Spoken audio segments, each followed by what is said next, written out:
pueblo muy creativo y muy famoso. Incluso ha hecho tenis con digamos, arte originario. Ahí en mi tierra lo utilizamos más así liso, pero la planta da este tipo de formas. Hay de muchas formas, muchas formas, redondos que a veces se utilizaban antes para comerciar, ahí llevaban el pan en la cabeza, más chiquitos que servían para uso cotidiano, como los de plástico que usamos ahora.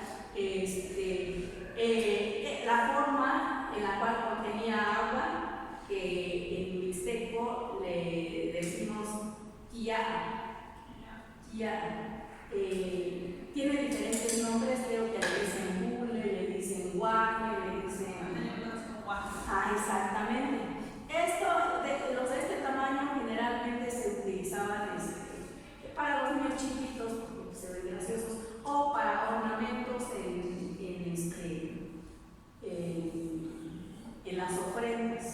las ofrendas de muertos. ¿Hacen ustedes ofrendas como las que nosotros conocemos acá?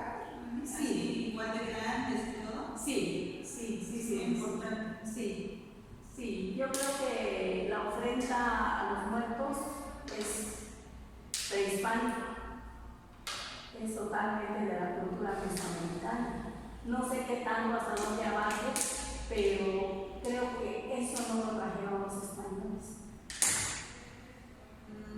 A lo mejor el poner ya un santo, a lo mejor ya el poner un santo, una imagen, ya se fue modificando, transformando, pero el arreglo en sí para los muertos, supongo yo que ya existía. Tendría que, ¿cómo se llama? Decir rotundamente sí, tendría que fundamentarlo, ¿no? Pero yo me imagino que es una tradición originaria. Yo tengo una pregunta. Fíjate que cuando el profesor Tenagüe nos platica un poco de la muerte, él nos dice que para él, en su cultura, él ha aprendido, la muerte en realidad como que es un proceso, por lo que entiendo, nada más de paso, ¿no? O sea, no es algo que sea muy trágico, sí, o sea, que la gente en realidad no muere para tu cultura. ¿Hay algo relacionado con esto que sepas tú, de lo que te indicaron, te dijeron, no sé si investigaron? Pues la muerte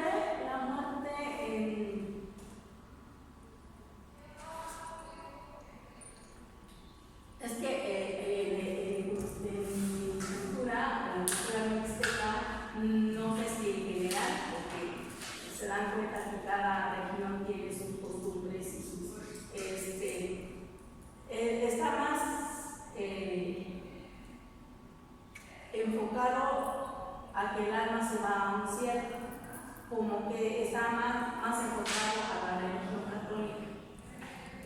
Ya no se tiene la idea originaria, habría que rastrear qué representaba la muerte para los mixtecos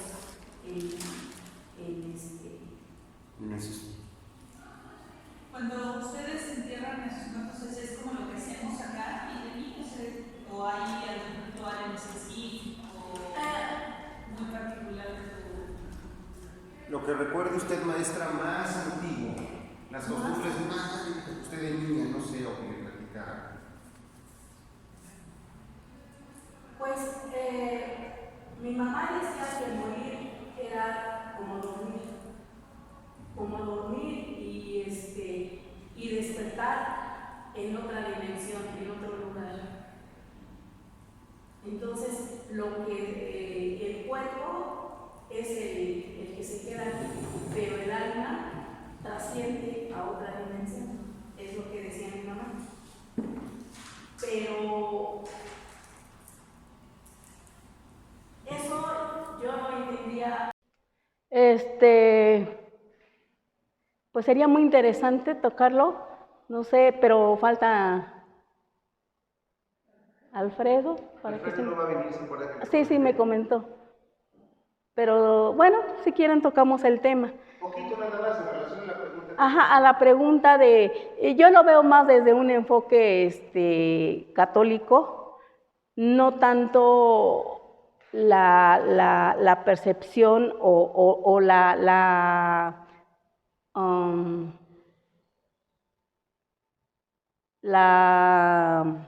el origen prehispánico, mixteco. Entonces, el morir, ¿cuál es el ritual? Que cuando la persona muere, quien está obligada a vestirla es el padrino.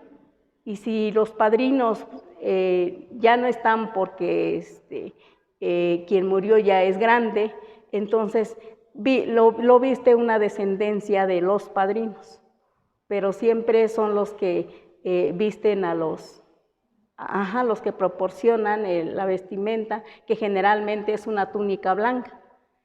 Ya la recuestan en aquel entonces en el petate, se adorna con flores alrededor y van los cantores a rezar, digamos, a rezar. Y pues las emociones pues son iguales que en todos lados donde la ausencia se manifiesta, ¿no? Sobre todo en el caso de la muerte, que no hay retorno. Sin embargo, sí se cree en la trascendencia del alma a otra dimensión. No, no desaparece, no muere, por decirlo así. Entonces, pero, insisto, yo como lo relaciono ahora con la sociología, es más una visión católica. ¿Involucra algún acto de quemar algo? Quemar algo, velas, las velas que son muy comunes, que se cree tanto en la cultura general de México. La vela es la luz, es la que guía el alma, ¿no? Ahí no es precisamente así, pero se acostumbra a quemar velas. Y antes, cuando yo era chiquita, siempre se tocaba la campana cuando alguien moría, porque decía mi mamá que si no se tocaba esa campana, no se cerraba el oído del muerto, pero seguía escuchando y los lamentos, el llanto, y eso lo entristecía para poder ir en paz, tranquilo. Entonces, era una manera como de me tengo que ir, pero no me quiero ir. Sí, entonces, la campana María, le decía a ella, la campana era como el cierre y dejar totalmente este mundo material y trascender. Oye, ¿prendían algún tipo de copal, de incienso, algún aroma? No, el copal es más utilizado, pero ya en la iglesia, y para curar. El copal es más de ritual de curación.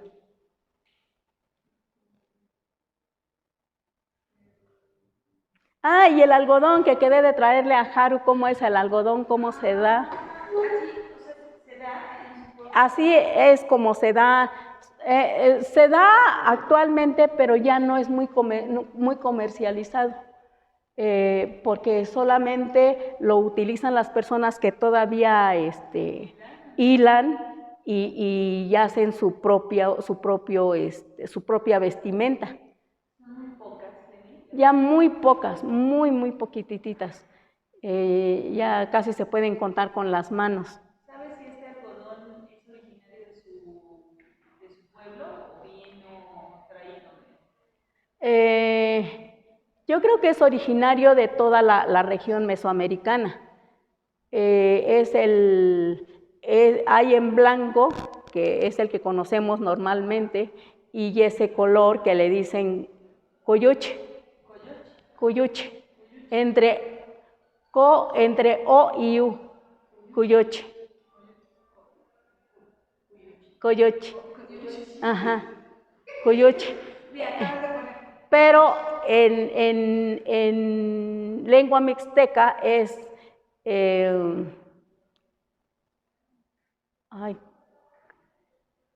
cachi. Cachi es algodón. Cachi. Casi como cachi de di. Cachi. Aquí es cachi. ¿Se acuerdan que así lo escribí? Cachi. Decir. Cachi. Chi o cachi. Ya. Este es cachilla. Color café. Chaya. Ya. Es café. Café.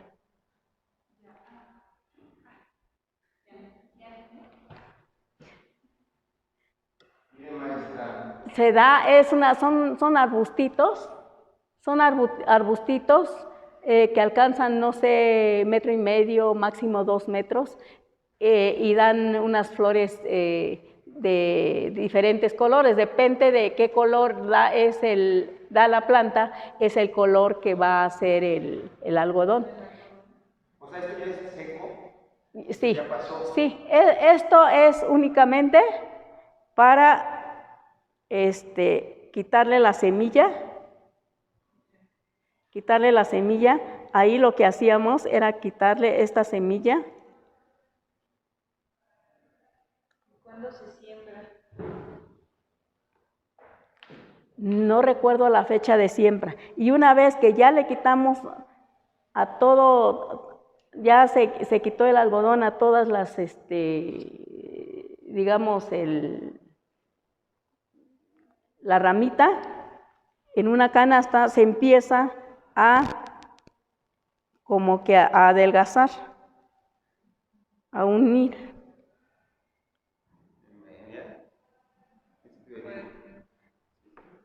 Entonces, una vez que se hacía así, pero muchísimo, ¿no? Muchísimo. Entonces ya se ponía en un, se juntaba la hoja de plátano, suficiente hoja de plátano como una camita, y sobre ella se ponía un petate, y ahí se ponía toda esta cantidad así en bola, digamos, y con 2 palos muy, muy lisos, con 2, ¿qué serán? Bastoncitos, que los agarran de tal manera, eso yo no tengo práctica para agarrar esos palos, y empiezan como a cardarlos. Mucho rato. Antes, cuando yo era chiquita, se oía inmediatamente que en diferentes lugares que estaban, digamos, cardando el algodón. Luego lo volteaban, y así era un proceso muy largo hasta que quedaba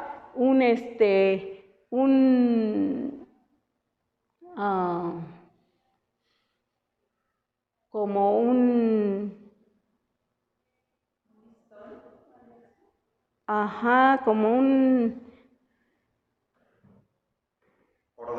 como un cordón, exactamente, como un cordón. Pero seguía siendo algodón, como pero ya de tanto, ya se le perdió esta separación que se ve, ya se hizo como así. Pero no es a golpes, ¿verdad? Es a golpes que se termina todo, se hace así, pero en grande, y entonces se agarra la punta con ¿cómo se le llama? El malacate. Bueno, no es malacate. Bueno, digámosle malacate. Se le agarra la punta así, Para eso se usa esta jícara, pero una más chiquitita, como de este tamañito. Y ahí en esa jícara chiquitita le agarran así la punta y ya sale el hilo. Y es fuerte. Es muy fuerte. Le van, cada movimiento que le dan, van adelgazando el hilo dependiendo de qué tan delgado lo quieren. Hasta muy delgado para que se haga una tela. Entonces todo eso se va haciendo bolas, bolas, bolas, hasta que ellos ya tienen más o menos medido cuánto es la cantidad que se necesita para sacar un trozo de tela. ¿Y ocupan telares? De cintura, de cintura. ¿Y te acuerdas si en tu casa pintaban la figura?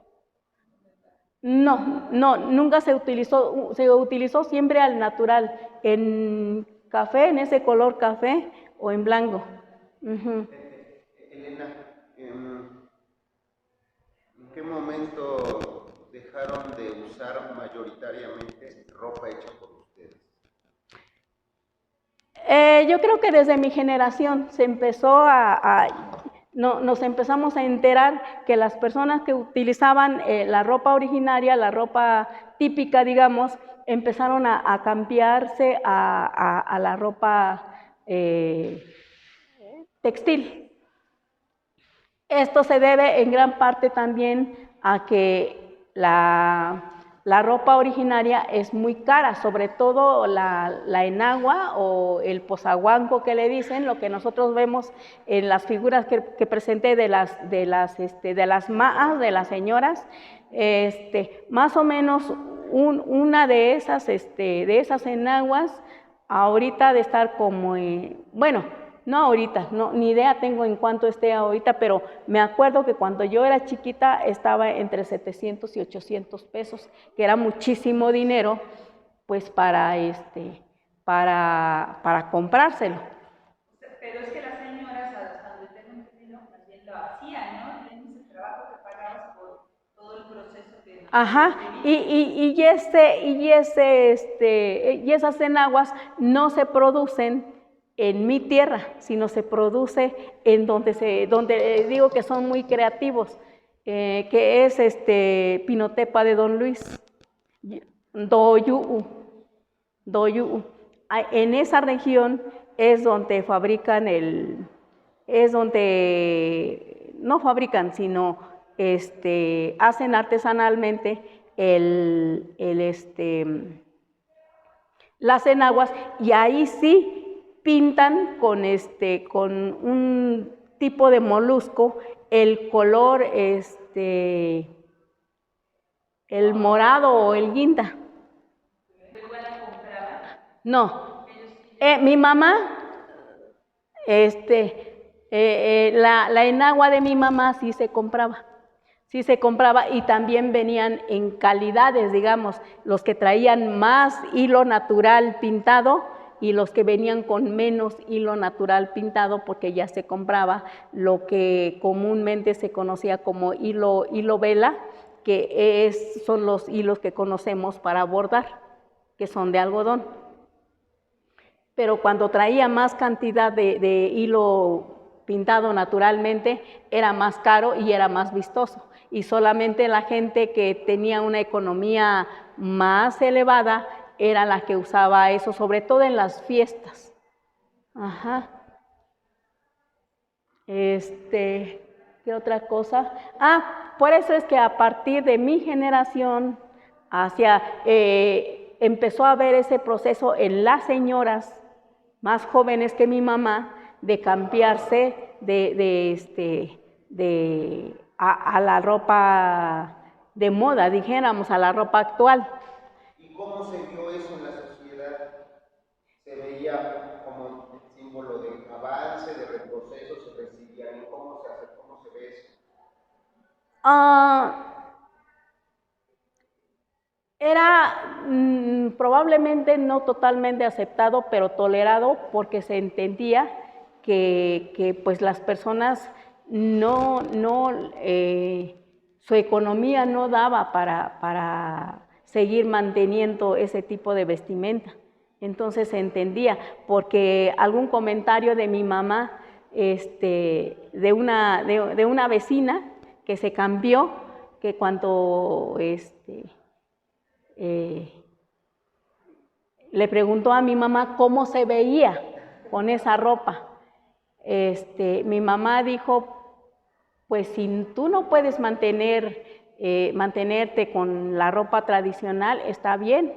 El detalle está que se sobreentendía que quien portaba una ropa moderna, digamos, era porque sabía hablar español.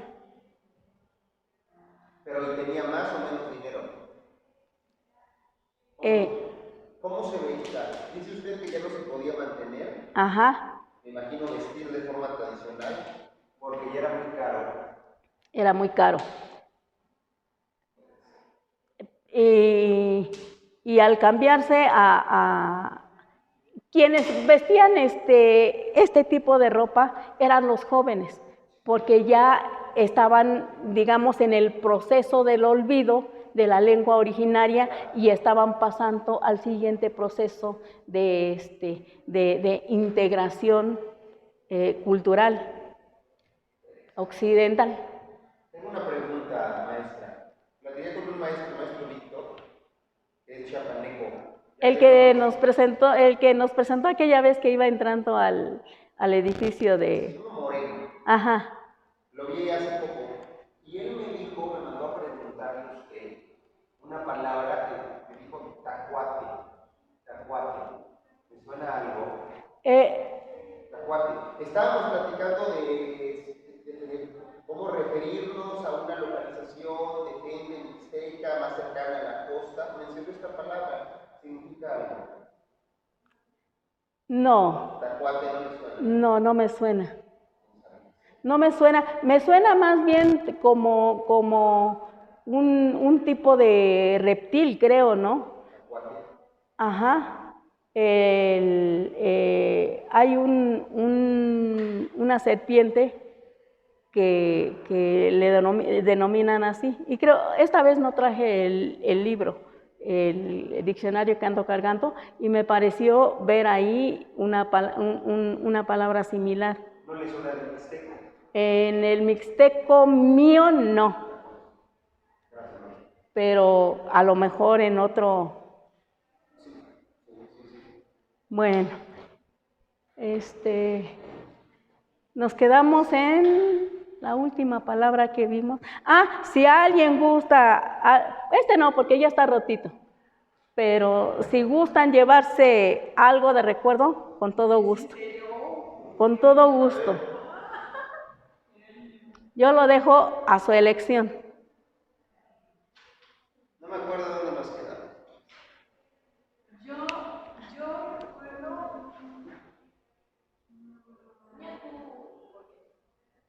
recuerdo. ¿Por qué, no? Ñacu, ajá, porque vimos el por qué e íbamos con el bachi, ¿por qué?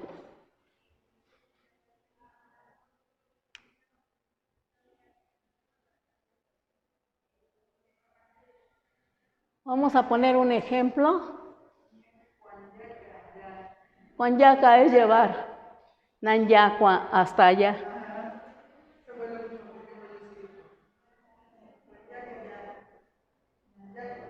Yaquiñi, cerca.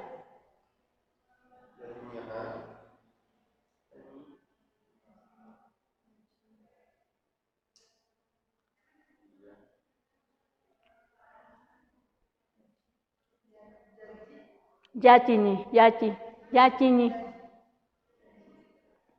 Yachiñi.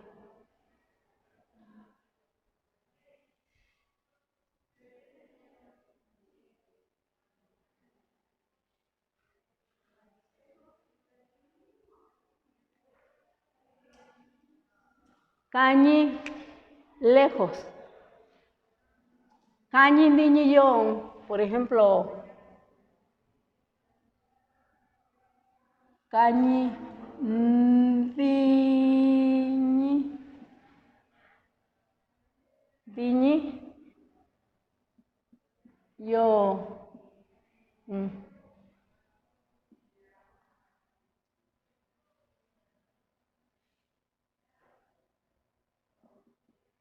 Vives muy.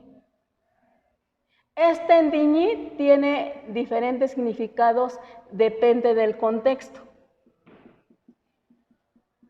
de lo que estamos diciendo. Aquí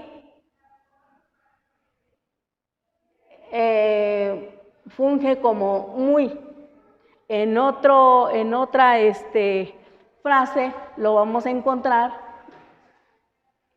que indica, da otro sentido a la oración. Vives muy lejos.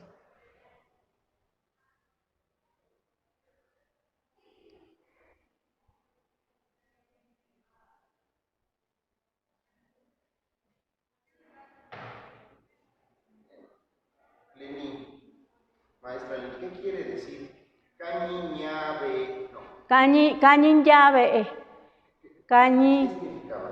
La casa está lejos. Creo que lo escribimos así de cañi ya ve.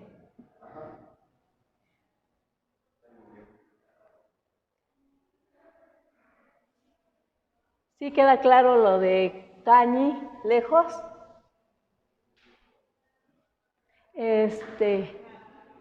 Cañi. Y ya, aquí. Aquí, y ya con ya, aquí siéntate. Y ya,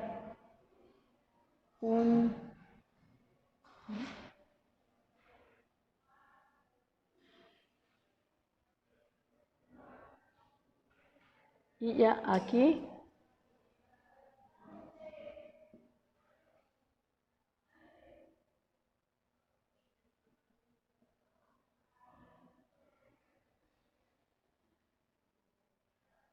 O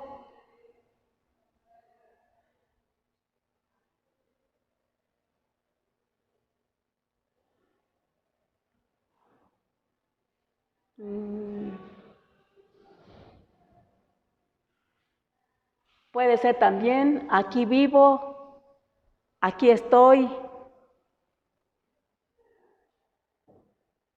¿Alguna otra que se les ocurra? Y ya. ¿Cómo se dice? Aquí yo nací.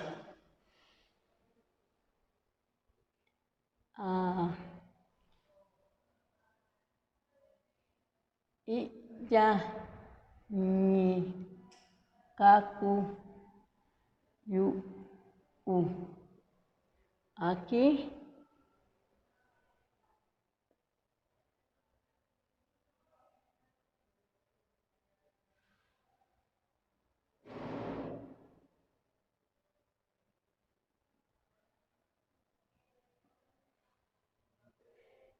O por ejemplo, ñan yao.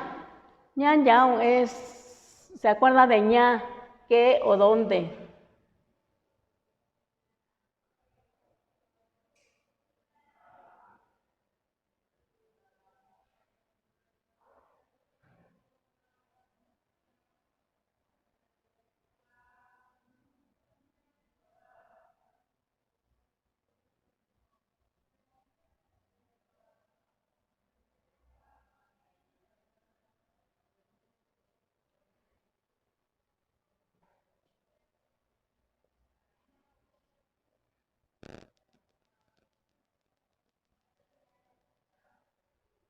¿Dónde estás? ¿No? Que llega alguien y no te ve, o llega Haru y no ve al doctor porque se escondió en la cocina. Entonces le puede decir, ñan yao. Entonces, la respuesta puede decir aquí, ¿no? Y nos guiamos por el sonido. Aquí en la cocina. Cocina, no sé si, creo que no lo tenemos, es cocina, es B, E.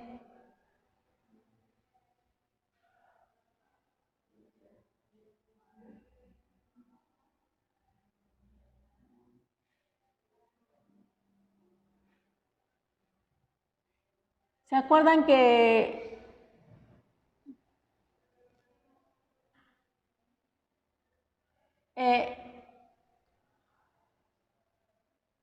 BNU es iglesia? ¿Sí se acuerdan de esa palabra? Y BNU es cocina. Si se dan cuenta, yo creo que es muy poca la diferencia. Las dos se refieren a luz o fuego. En la iglesia hay velas, en la cocina hay también fuego. Únicamente hay una declinación para saber si estamos hablando de la iglesia, BNU y BNU. ¿Es iglesia? NU es cocina. Para abajo, ¿es cierto el sonido? BNU es cocina y BNU es iglesia. Por eso es muy complicado Y no nada más con la lengua mixteca, sino que yo me he dado cuenta, incluso con las lenguas europeas también, esa declinación. Por eso es que quien domina bien una lengua le da el acento adecuado y los nativos lo entienden, pero quien no, nada más dicen, ¿quién sabe qué dices? Entonces, más o menos pasa igual aquí. ¿Puede repetirnos, maestra? BNU. ¿Dónde está Liz?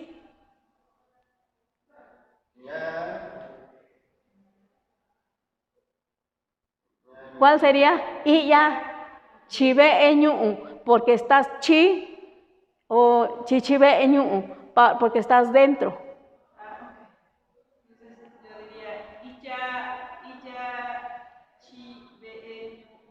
BNU. ¿B qué es? BE, casa. BE es casa.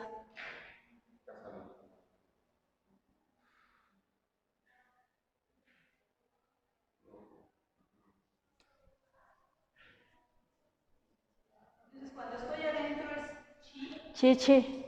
Adentro es chichi. Chichi. Ajá, chichi. Chichi BNU. Más práctico sería, ¿dónde estás, Liz? BNU.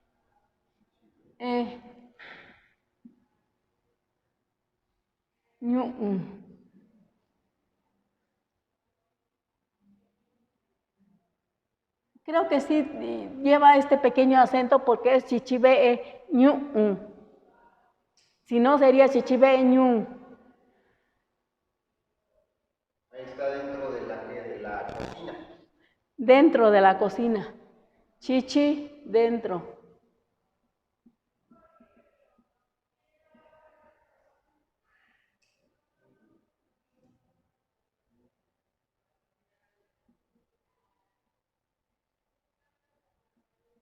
O luz.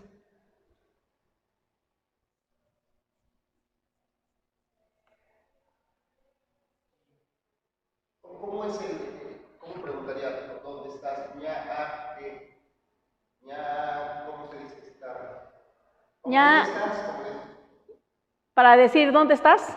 Preguntar. Creo que lo puse. Ñan yao. Ah, sí, pues aquí está.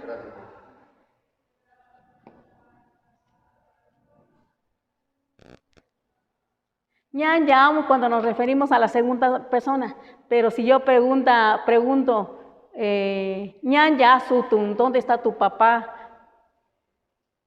Ñan ya. ¿Dónde está?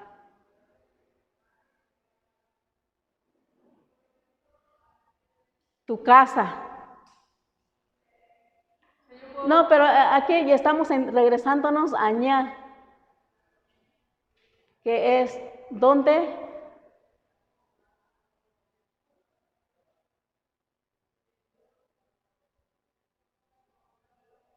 ¿Qué?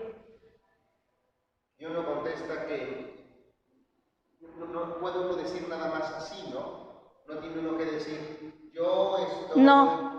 No, se puede hacer una respuesta corta, chichibeño. Lenny, ¿podrías preguntar, por ejemplo, ña anta, Ñanda. ñanta, ña a, de, ¿hasta dónde te casa? Ñanda, ya veo. Ajá, ñanda. Ya, Veo. O ñanda yo, ¿hasta dónde vives? Ajá, ñanda, ¿hasta dónde? ¿Hasta?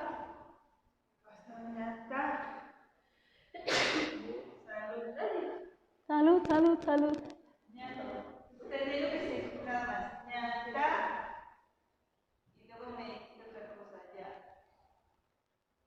¿Hasta dónde vives? Ajá, ñanda, yo. Ajá.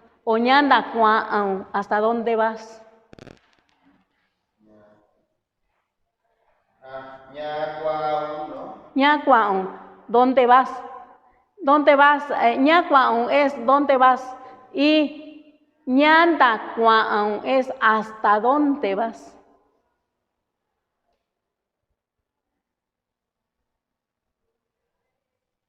Y ya, bueno, ya. Ñosoka.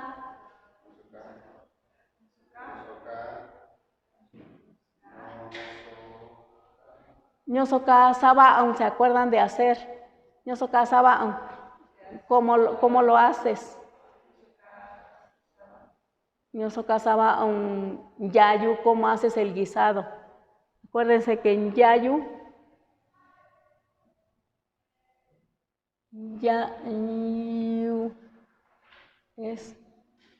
se refiere generalmente a guisado.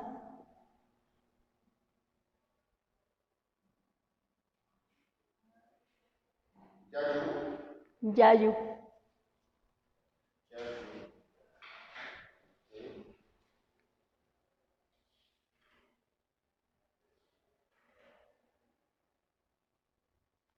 Sí, creo que ya habíamos pasado hasta Bachi, porque incluso ñacu, habíamos dicho ñacu sakun yaunka. ¿Sí lo vimos? Ñacu, ajá. Sí, ya lo habíamos. Ñacu, yaunka. Ajá, es ñacu, ¿por qué haces eso? Exacto, sí. Entonces sí, ya lo habíamos pasado, ya lo habíamos visto. Davi se refiere generalmente a pobre, a huérfano. Ñeon Davi cuño, es una persona muy pobre. Para ustedes, ¿qué es la pobreza?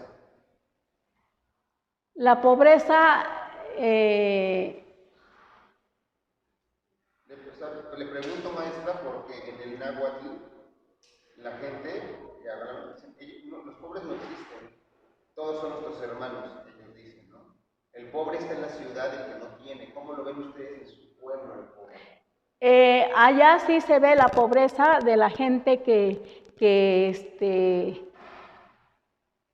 generalmente está más enfocado a huérfano, a no tener, a estar desposeído, sobre todo de los padres, ¿no? Que puedan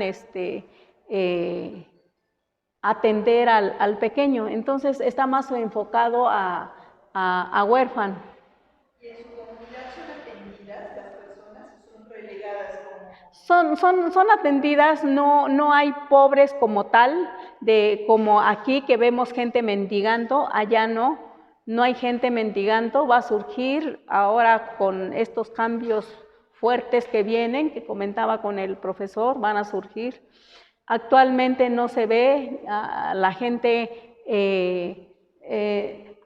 hay huérfanos, pero igualmente se quedan con algún familiar, entonces no se ve gente mendigando como vemos aquí en la ciudad. ¿Y son relegados?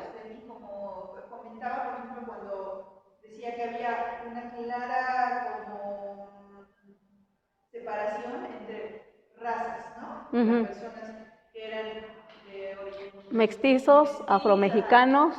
Y en el caso de personas que no tienen como padres, familiares directos, son como vistos, o sea, por ejemplo, acá a veces son vistos como arrimados. ¿Allí? Hay un acogimiento familiar y un acogimiento del pueblo también, porque si se ve que digamos, sus necesidades no son cubiertas, siempre hay alguien que se acerca a ofrecer, o al menos en el tiempo en que yo viví. Todo esto se está transformando de manera vertiginosa y vamos viendo que se está metiendo y se está modificando a cómo vivimos aquí en la ciudad, que vemos a un indigente y lo más que hacemos es: te doy una moneda, y con esa nueva idea de que no le des porque lo enseñas pero son enfoques. No podemos decir, en la sociología nos dicen, no hay bueno, no hay malo, solo es cuestión de enfoque de cuál es la razón de dar o cuál es la razón de no dar. Ya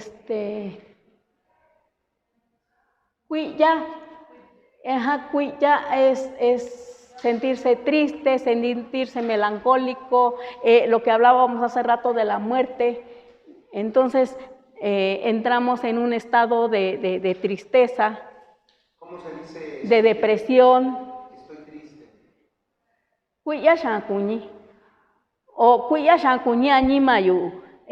Se habla más del alma, de la soledad, de la tristeza del alma, no tanto del cuerpo o de la mente, sino del alma.